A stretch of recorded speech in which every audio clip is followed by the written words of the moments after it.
Это актуальное интервью в студии Надежда Саханская. Здравствуйте. Народный фронт Якутии в рамках исполнения поручения президента России осуществляет общественный контроль и работает с обращениями граждан. Напомним, Общероссийский народный фронт – это общественное движение, созданное в мае 2011 по инициативе президента Российской Федерации Владимира Путина, которое объединяет активных и неравнодушных жителей страны.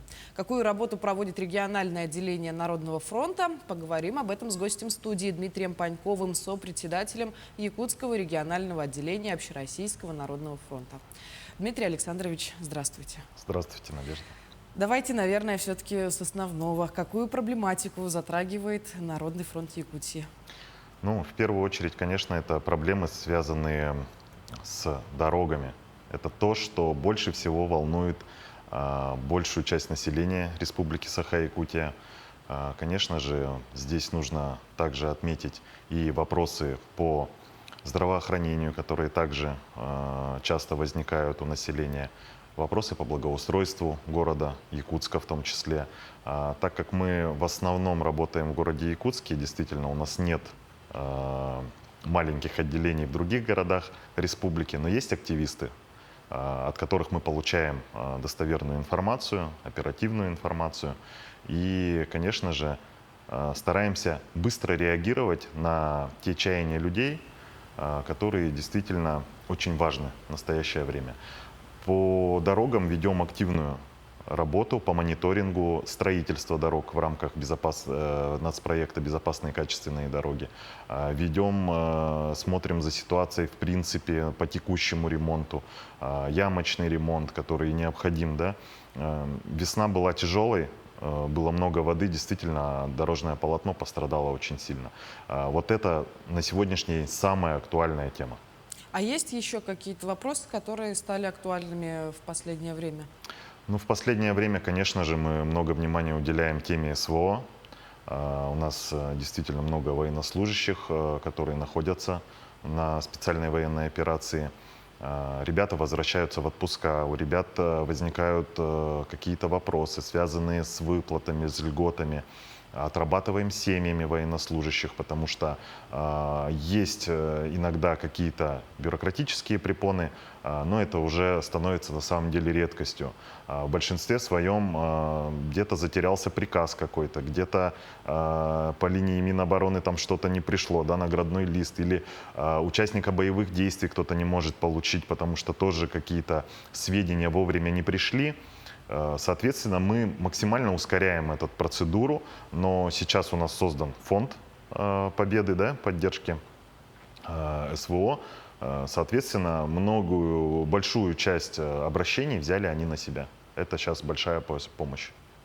Дмитрий Александрович, вот получается, что Общероссийский народный фронт занимается много чем и не оставляет чаяния граждан где-то в стороне. Скажите, а чем тогда ваше общественное движение отличается от других организаций? Ну, в первую очередь, мы общественная организация, единственная общественная организация, лидером которой является президент Российской Федерации Владимир Владимирович Путин.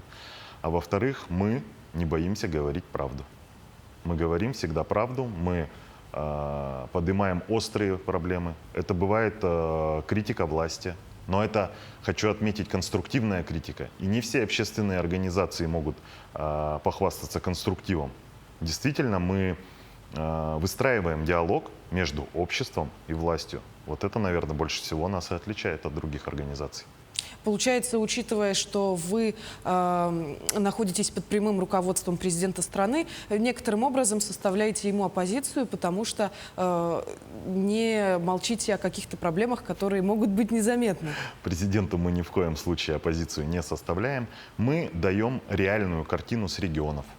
То есть мы не замалчиваем ту проблематику, которую, возможно, хотели бы некоторые из чиновников скрыть. Поэтому у нас всегда есть два среза.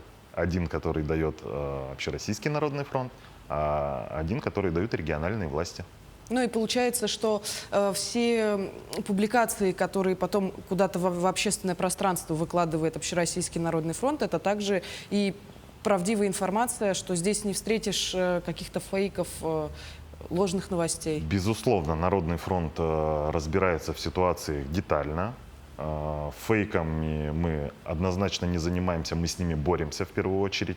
И не только это фейки сейчас связанные с СВО, да, это и фейки, которые бывают распространяют какие-то, так сказать, оппозиционеры, которые хотят раскачивать лодку, в которой сидят, раскачивать изнутри нашу страну, раскачивать республиканскую власть, в том числе, говоря неправду.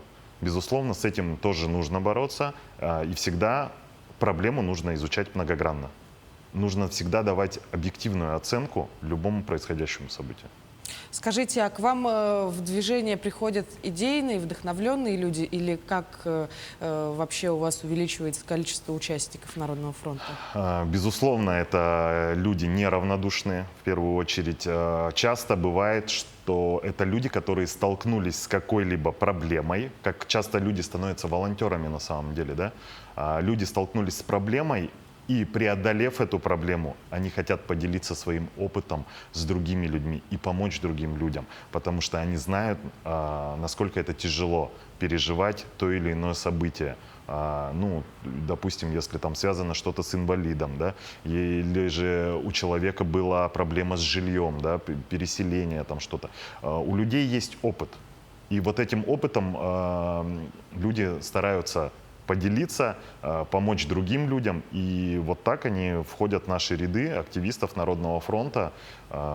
Безусловно, готовы работать с каждым. И с удовольствием мы с активистами идем на освещение той или иной проблемы, потому что люди обращаются, люди хотят какой-то поддержки, помощи. И, естественно, они ее получают в лице Народного фронта. Скажите, а насколько долго по времени обрабатывают ваши заявления организации, когда вы обращаетесь к ним с запросом к каким-то структурам по решению той или иной проблемы? Бывает по-разному. На самом деле хочу отметить, что на сегодняшний день я очень удивлен тому, что начали активно отрабатывать наши обращения по дорогам, за что, опять же, говорю, что есть конструктив, и за что можно сказать даже спасибо муниципальной власти, что начали нас слышать и оперативно реагировать. Некоторые вопросы довольно-таки долго решаются. Бывает, что мы запросы делаем в муниципалитет и можем вообще не получить ответа. Тогда мы просто обращаемся в прокуратуру, так как любой муниципалитет обязан ответить на запрос общественной организации. И, соответственно, просим принять меры прокурорского реагирования. Скажите, а вот чаще запросы вам отправляют граждане все-таки из Якутска или жители районов? В каком порядке отрабатываются заявки? Если честно, больше всего обращаются с тех районов, где есть стабильный интернет. Давайте начнем с этого. Много стало обращений напрямую ко мне, как сопредседателю, через социальные сети.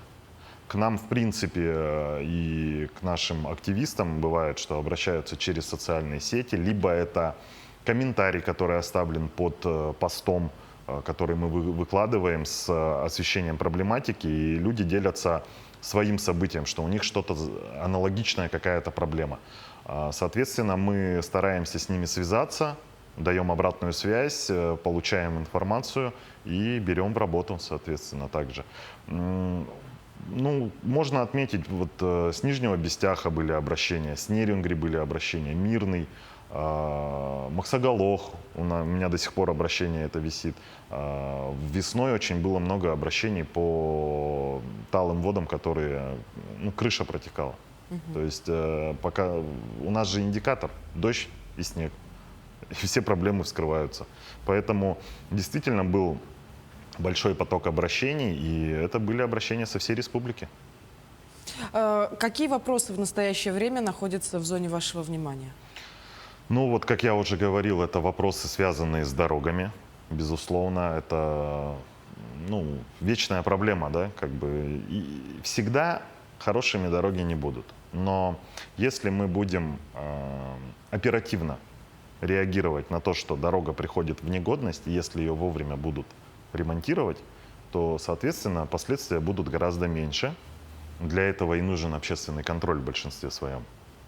На повестке тема СВО. безусловно. Она сейчас очень активна. Ребята возвращаются в отпуска, как я уже говорил. Много бывает вопросов. Даем максимально. Ну, имея опыт, уже можно как бы выстроить диалог и дать совет. Где-то просто обойтись советом можно, где-то направить конкретно человека, да, в компетентные органы, которые будут заниматься их вопросом. И также на сегодняшний день у нас, в принципе, по образованию стоит вопросы, да, мы мониторим качество ремонта образовательных учреждений. Здесь тоже есть шероховатости, но в целом и в общем вопросы отрабатываются, нас слышат, самое главное. Да, я предлагаю немножечко просуждать вам на тему, в чем секрет процветающего общества. Секрет процветающего общества. Вы знаете, вот когда люди объединяются, когда люди хотят совместно что-то сделать, у них это получается.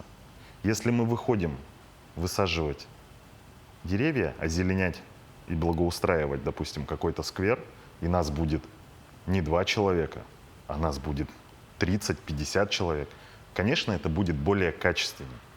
И вот объединяющая сила, когда вот люди вместе берутся за какую-то проблему и хотят что-то создать, ну, как говорится, горы по колено, да?